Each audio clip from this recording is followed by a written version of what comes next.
Okay, so there's like a major problem in Danny's world. One that simply gets overlooked by literally everyone. Until today! I'm gonna unravel the red carpet of how actually donkey doody water the trinket system is in Danny's world. It's actually so bad that someone literally had to make a Reddit post saying, okay, guys, let's clear this up. With the top thing saying, what does this trinket actually do? Some of the trinkets are so bad in the game, people don't know what they do. I've heard so many things, from giving you extra walk and run speed, to highlighting every tune or twisted when someone does a machine. Can anyone confirm what this does? And thankfully, our knight in shining armor finally came to the rescue to explain to us how it actually worked, which is Kit Kats. We like Kit Kats. Not just the candy, but we like this person. It reveals all tune locations to you when anyone completes a machine. Celery also doubled down and said, for every machine completed, whether by you or someone else,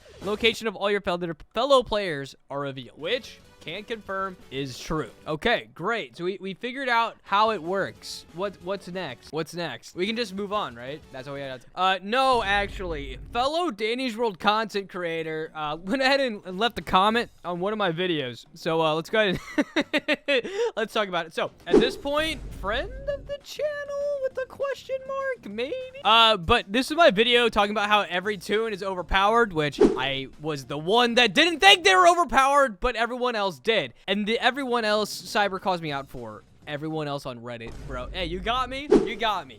All right? I do rely on Reddit. Okay, it's a small sample size. I'll give you that. But here's where the real trinket conversation comes in. Also, how can something be OP in a never-ending game? The game gets harder as you progress, even with distractors. If anything, this game has a underwhelming issue, like a majority of the trinkets. Halloween tunes appear OP because the majority of anything else looks bad by comparison, which in truth, in essence, is honestly kind of a refreshing thought. Is everything else just inherently bad? It's an interesting theory, but comment down below what you guys think. But moving on, still talking about the trinkets here. Other fellow content creator who we actually talked about on this channel before, Bubbles, talked about a video. Two of them, actually. One was, we have to talk about this trinket. We're gonna watch it, and we're gonna talk about it. And then, he also made a video, the same, with the Eclipse. Literally the same as the Reddit. How do we even use this? Bro, it's that bad. It's that bad. All right, let's watch this. With the hype of the Halloween tunes, I think people have forgotten about the trinkets this event. Not true. I made a video about it. I love the new But I am kind of getting irrelevant, so that's fair. Halloween tunes, and their stats are top tier. Once again, what Cyber would say, they are. They actually really aren't. It's just comparative to all the other garbage. But these trinkets, well, let's just talk about it. Let's do it. Soul Sword is the new trinket came along with Sylvester. Yeah, his trinket actually sucks. Soul Sword will slow a twisted by 15% for 30 seconds when that twisted hits you, and this doesn't stack. Already questionable, but when you really look into it, this might just be one of the weakest trinkets we've gotten in the game. For reference, Blushy Bat, a trinket you can get for free when joining the Blush Crunch group. So, for context, he's basically saying, like, you can get it for free. Like, you don't have to grind, which is fair. I'm also going to turn up the playback speed a little bit. It does essentially the same thing, but better. Let's compare the two trinkets on Sylvester. What we notice with Soul Sword is that it does slow the twisted, but they do not fully stop them, meaning the twisteds can start chasing again, which really makes us question the usage for this trinket, especially compared to Blushy Bat. That is a really good point. I will admit, though, like, having a debuff hovering over the twisted is really fun, and I do like the idea of potentially being able to stack debuffs. Obviously, you can't stack this one, but a twisted having the slow effect over its head. That's cool, man. Like, that is just cool. Slowness is kind of cool, but why would you take that over a full stun? No, that's true. That's just inherently true. These are all really good points. Like, with Blushy Bat, it makes escaping or pausing a chase way that was like the prime example you just showed right easier, there. Which really got me thinking, what was the true purpose of Soul Sword to begin with? The only thing that made sense logically at the time was that it was a trinket for someone to help stun twisteds or a tune with a lot of hearts.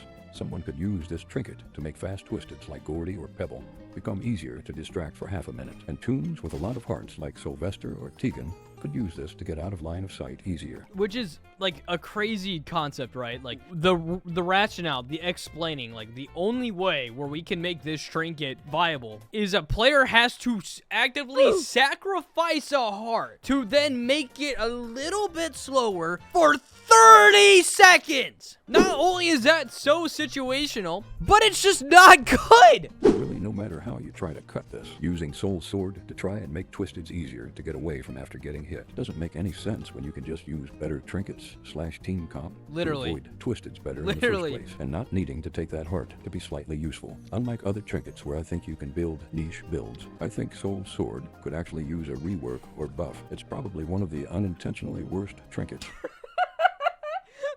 That is like the most backhanded thing of all time. This trinket has unintentionally gotta be the worst piece of trash this game has ever... That's not what he said, but like that's how it felt, dude. I haven't even bothered getting it yet. Because seriously, what is the point, bro? In the game at the moment, I think if it permanently slowed one Twisted at a time in exchange of getting hit, different condition, this wouldn't be that bad of an idea. But as of now, I don't see why you would ever want to use this. But if you have an idea or disagree... Yeah, it literally doesn't stack with Blushy Bat. I mean, Like no, it does, in the comments. but... I think this combo of Soul Sword and Blushy Bat is kind of fun, but that's all I can think about at the... Yeah, because you stun for 3 seconds and then they're slowed. That's fair. That could be interesting. It's basically a more expensive block without trinkets, no speed, but better extraction. Yeah, on Tegan it is a more expensive plot. That's true. That is true. It's no speed, but better extraction. Very situational and only helpful if your distractor can't jungle or kite faster Twisteds. But I'll for sure be looking out for more builds with these strange trinkets we get with these events. I'll be posting more soon. I'm just witnessing this Tegan sacrifice her life on floor 20. That's crazy. But let me see what the top recommendation is. I mean, I understand Quell doesn't want these event trinkets to become meta, which I fully agree with, by the way. But there are better ways to do so without making the trinkets beep, beep, beep. Okay, but purposely getting hit as Tegan to help the distractor and then immediately healing back is genius. Is it, though? Like, I don't... Getting hit on purpose, I guess it's just a weird strategy to me. It sucks because none of the tunes know how to use weapons. What? Are you saying you want... Are you saying you want them to use weapons instead? What fairy tale land do you live in, pal? But moving on from that, I wanted to take a look again at Eclipse Trinket. And I like Bubbles' opinion, and I like reading the comments on these videos. So let's check it out. These Halloween trinkets are really situational. Today I'll be talking about Moonpack Heirloom. Such a beautiful design, but its usage is questionable, to say the least. What Moonpack Heirloom does is highlight all players for 3 seconds. 3 seconds. A machine is completed. Moonpack... Okay, like you immediately think like, oh yeah, that'll be cool with a tune like Fen or Shelly. Well, let's keep going. Heirloom isn't terrible. It's just not something you'd want to replace another trinket, so I've been brainstorming ideas on how this trinket can be viable. Since it has more potential than Soul Sword and Bone Needle and Thread, Moonpack Heirloom just needs a proper niche. It's okay on Eclipse, since it will be easier to find teammates that need help using her distraction in blackouts. But I knew... That's valid. That's a really good point, yeah. It could be used better. Breaking down what Moonpack Heirloom was capable, I found that it basically functions similar to Sprout's Astro's passives, the only difference being that you don't get to see health or stamina, respectively. The other con is that you only see teammates when a machine is completed, so consistency can vary depending on team comp. But there is one advantage that Moonpack Heirloom has over these tunes' passives, and that is you get to actually see the player's outline. Yeah. Which means for a brief second you can get to see if a player is sprinting or doing machines. This might not sound too important, but in a game like Dandy's World where teamwork is key, using this trinket for team coordination and helping you pop off abilities makes it like Shelly. Much more useful than just using it for purely awareness. Now that we understand how it can be effective, we just need a tune that's preferably an all-rounder, that also has a short cooldown, is a supporter, and needs the highlights. Cosmo. There were a lot of tunes that fit that description well, but Cosmo fits the roles well, and also really does truly benefit from getting the highlights. Cosmo has kind of been forgotten about when it comes to healers. Sprout just needs tapes, and Ginger stats and range makes them a more compelling option. Anyways, Cosmo... Wait, what was that little blurb? And range was it makes Quell, them a please more fix compelling this? option.